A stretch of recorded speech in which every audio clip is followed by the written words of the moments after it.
In your booklets, you have the 23rd Psalm. It's in English. I'm reciting it in its original.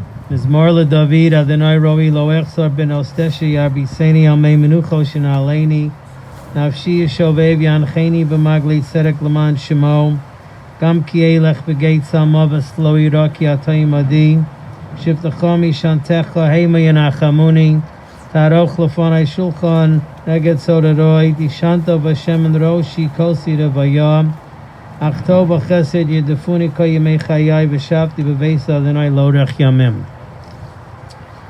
I'm going to reserve my remarks for the conclusion, as the members of the family will share with us their most intimate memories of their mother and grandmother and great-grandmother. I just want to say two remarks as an introduction. The first is that Blanche passed away on Shmini Atzeres. Chazal, our sages, tell us that Shmini Atzeres is reserved for the tzaddikim. It's what we call the day of din, the day of judgment, because it is the conclusion of the long period beginning on Rosh Chodesh Elul, on the first day of the month of Elul, through the time of Rosh Hashanah, Seres Shemei Tshuva, the 10 days of repentance, to Yom HaKippurim, and then Sukkot, and Hoshana Rabbah, which is called the Yom Hadin, the day of judgment, and Shmini Atzeret, the day that we recite the Tfilat Geshem, the prayer for rain, which is the reference of Mechaye Mesim. When we say in the Tfilas Geshem and the prayer at Musaf, L'chaim, V'lo L'moves, for life, Mashiva Ruach L'morid HaGeshem, it is part of the bracha Mechaye Mesim. We believe that the day will come, that we will one day be together with all of those who perished and who passed away before us. That Blanche died on Shmini Atzeres, that's the day of her passing, reserved for the tzaddikim. She was just that kind of person.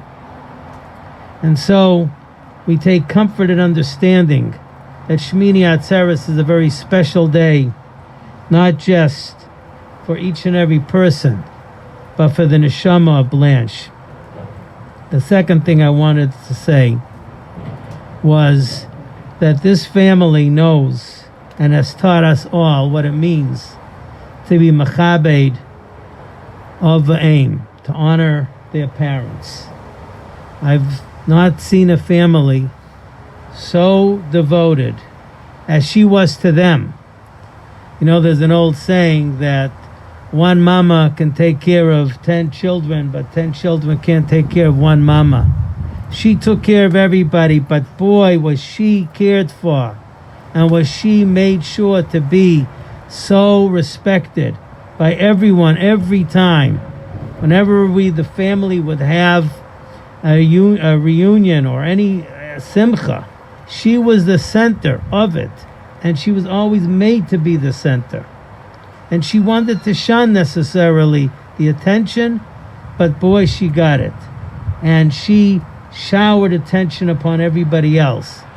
But this family understands what it means to be machabed of the aim, to honor their parents, for all that she did for all of them, for all the Mesiras Nefesh, for all of her self-sacrifice, to go from Mother Hoffman Estates and bring the children to the academy, and to see to it that they would have a good education. And you know what? Look at Kanai Nahara. I don't even want to say how many children, how many grandchildren and great-grandchildren. But what a legacy that Blanche left. At this time, I should like to call upon by age, well, first of all, Lana, the daughter, followed by Shoshana, Aryeh, and then Eli and Shalom to deliver remarks. I get to go first, which I guess means I'm the oldest giving remarks. But what I wanted to say about my mom, that of course I think my siblings and her grandchildren could appreciate it, was my mom was a woman of abundance. Abundance of love, abundance of attention, abundance of kindness. And if you ever went shopping with my mother, if you were shopping for like shorts or shoes, you just didn't get one pair. You got a black pair, a blue pair, a striped pair, a flowered pair, just in case you changed your mind. She wanted to make sure you had just what you wanted, whatever it was. And there's one story that I tell my children. When I was in college, I one time made the mistake of telling her that I wanted a box of Pop-Tarts. So I get this enormous box to my dorm room. And I don't just get one box of Pop-Tarts, but I get a case of Pop-Tarts. And that was my mother. And I could give you endless examples. When I was little, we'd go to the grocery store. There wouldn't be one head of lettuce. There'd be 4 heads of lettuce and 5 things of bread. And I still shop like that today. And my kids think I'm out of my mind. But it's just being passed down genetically. So that's what I wanted to share.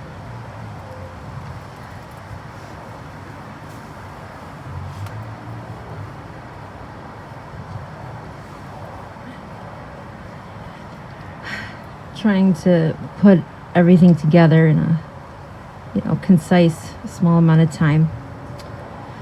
I was blessed to have my grandmother for 39 years. When you think of Gram, you think of her beautiful smile, and you think of her strawberry blonde hair, which I'm partial to. And you can't help think about Hoffman Estates and the home that she created there with Grandpa. So many wonderful memories of kids playing in the pool, family gatherings and holidays, her cooking in the kitchen. Gram was all about family. Not only raising her own family, but being involved with her siblings and taking care of her mother. Grandma, together with Grandpa, raised 4 children, 3 of whom are articulate, intelligent, resourceful, loving, artistic, successful women. They are our mothers. Gram was too all those things. She was strong, independent, and resourceful. And our mothers gave those attributes to all of us kids. I see a little piece of Gram in all of us. She was so proud. Gram was always supportive. She was at recitals and school functions and graduations. She was always concerned with her children, grandchildren, and great-grandchildren. What are they doing? How are they doing? What's going on in their lives? Our happiness was her happiness. Religiosity. Grandma's always supportive of her children becoming more religious, never afraid or against. Again, our happiness was her happiness. And I just want to say that I know that she'll be watching over all of us, as she always has. We love her, and we'll always miss her. There's so many things that I was thinking about her jean phase.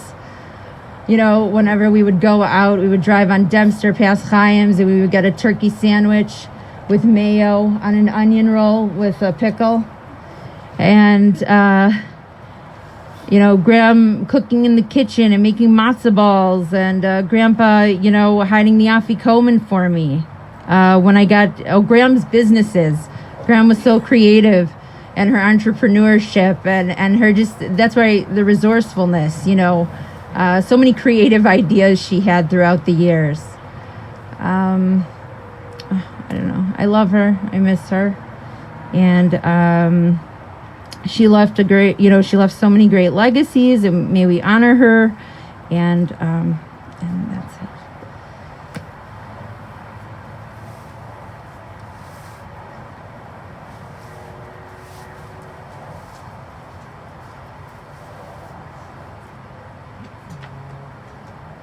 I feel like there's so much to say, but the question is, what do you really say?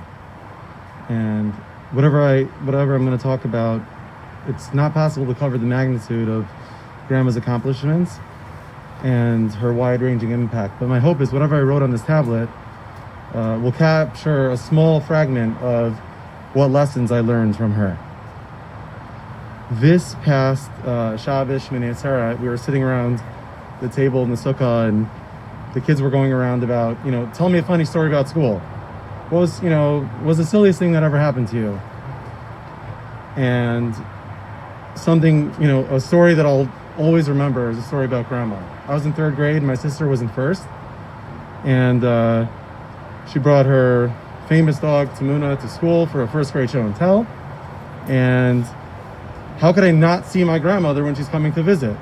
Right? Surely I'll get permission to go and see my grandmother, say hi for 5 minutes, and go back to class. Well, that was my plan. But my teacher was like, oh, well, you didn't pay attention during one of your lessons or something like that, so you can't go. Like, you're telling me I can't see my grandmother? Do you know who my grandmother is? So I left class, and she said, don't bother coming back to class unless you have a note. So I put on a show. I sat with Grandma, the dog, my sister in her 1st grade class, so that, and then afterwards I break out into tears, and Grandma's like, honey, what's wrong? Why are you crying? And I'm like, well, my teacher said I can't go back to class without a note. She's like, don't worry about it. And she's like winking at all the ladies in the office, because Grandma took care of everybody. And lucky for me, I had Grandma to protect me. And this is an ongoing theme. We even got Grandma a sign that said, when you're having a bad day, call 1-800-GRANDMA. Because I would get in a debate, let's say, with my mother. And if I didn't like, who's winning on that debate, call Grandma. Hey, Grandma, I need some help over here. You wanted her on your side. And she made you feel like she was, like, you were her best friend. You were the most important person in the world.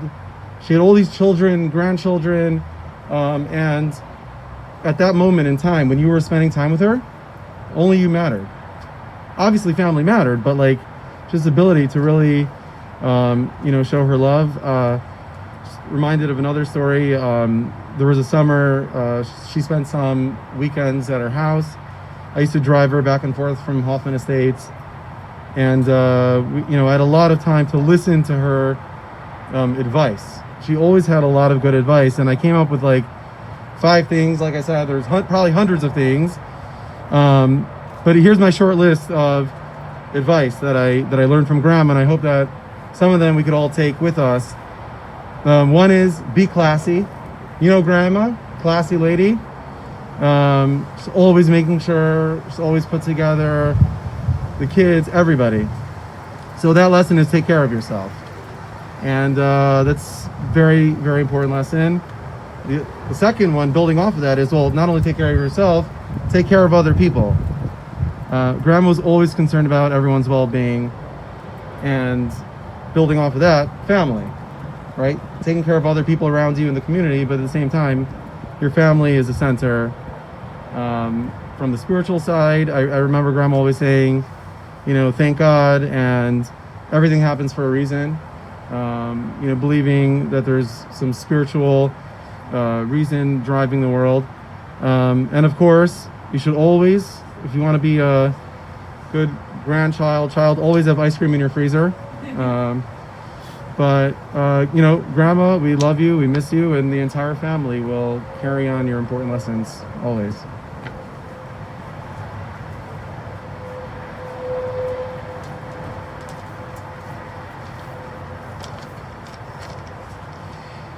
Grandma was a fun-loving woman. She was always down for a party. We would celebrate birthdays with cake, of course, I can hear in my mind's eye my grandma saying, "Michelle, cut me a nice piece of cake." Speaking of fun foods that were always present in celebrations around my grandmother was deli meats. I can't remember a family gathering at my grandmother's home when I was young that we wouldn't have deli and watch Thundercats with my cousins. It's true what they say when you get married, that you marry your spouse's family. That wasn't more true with my grandmother and my husband. Shalom adopted my grandma as his grandma. And through that relationship, Grandma and I became even closer. There are so many times where they would just visit them too. There were times that we were driving to Old Orchard Mall and Shalom would just stop and say, "Oh, we're visiting Grandma on the way." Or when we were on our way to an event, we stopped by because she loved to see us all dressed up.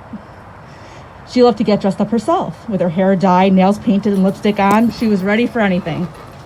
On holidays, Shabbat, or even at random events, Shalom and I would go to Lieberman. She would love to go down to the social hall and listen to the services or enjoy the dog show or whatever was going on down there. We have so many stories where we took Grandma out of Lieberman. I like to call these times the times I kidnapped Grandma. Here are a few of the short stories. One winter day, we thought it was a great idea to take Grandma to Emma's. Of course, it couldn't be that easy as it sounded because she struggled with mobility. We had to push her all the way there from Lieberman. We had a great meal. Grandma enjoyed pancakes. There was a time when we dragged Gram to Rivers Casino, and all she wanted was ice cream from Dairy Star. Strawberry ice cream with chocolate sauce, to be exact. We took Graham downtown to Shalom's master's graduation. That was a great feat, pushing her through the streets of downtown Chicago. We got tea at Starbucks while we were waiting for the festivities to begin. Since we just finished Sukkot, it's important to mention how much Graham loved that holiday. When her kids were growing up, they had a sukkah. They would even sit in and eat when it was bitter cold outside. In later years, she would enjoy going to the sukkah at Lieberman. We brought our late dog Spike to visit her. Graham, we have so many funny and cherished memories of you. Because of COVID, we weren't able to visit you as much as we'd like towards the end. I know looking down on us whenever we have a nice piece of birthday cake. We love you, and you'll be missed.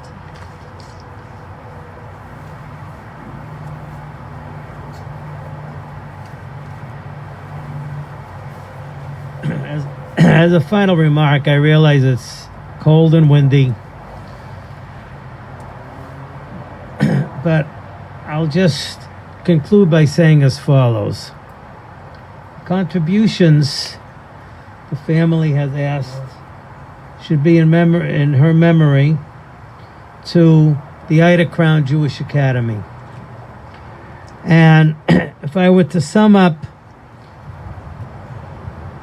the family's entire life and where Blanche has been, she, together with her late husband Fred, made a decision early on that they were going to send their children to yeshiva. It could be in Hoffman Estates, the farthest away from where the academy was, but they were Mosa Nefesh, and this was everything that she recognized and everything which was so essential in her life together with her late husband. Every grandchild was special and she was so proud of their accomplishments, whether they were ultra-Orthodox, middle Orthodox, not Orthodox, just a good person. That's all she cared about. She was as proud of a grandson who was an Orthodox rabbi as she was of a grandchild who was just a good human being. This was who she was.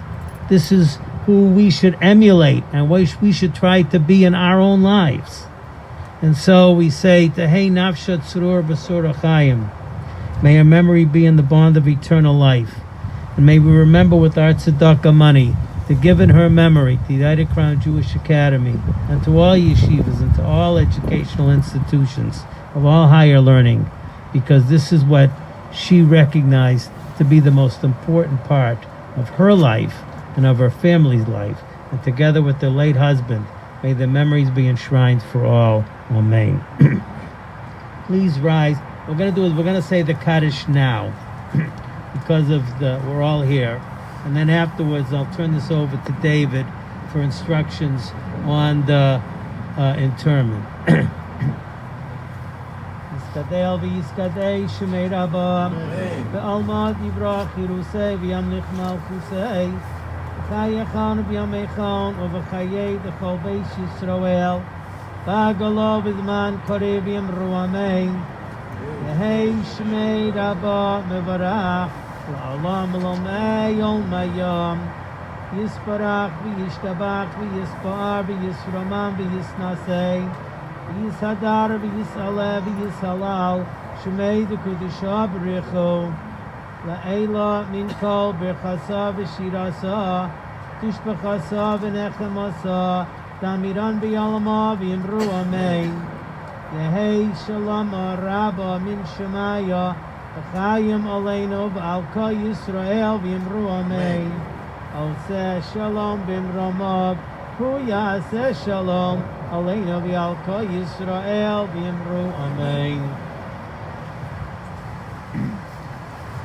Ladies and gentlemen, at this time we're going to ask the gentleman from the cemetery to remove the plastic covering and lower her casket into the grave. We're going to place the cover of the vault, and then for those of you who wish to place some earth in, as long as you have gloves, which we have provided for you, you place the earth into the grave and then place the shovel back in the mound. For those of you who feel more comfortable also with hand sanitizer, we have that for you as well. For those of you who are online, we are going to turn off the volume at this time. And again, as the rabbi mentioned, memorials to the Yad Crown Jewish Academy would be appreciated. That information is on our website. For those of you who are here, it's on the service folder. Family appreciates those of you who are online to be attending. We hope everybody is safe and healthy. Sure. It's good on the table.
So.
shop. Ladies and gentlemen, you could use the buckets right here.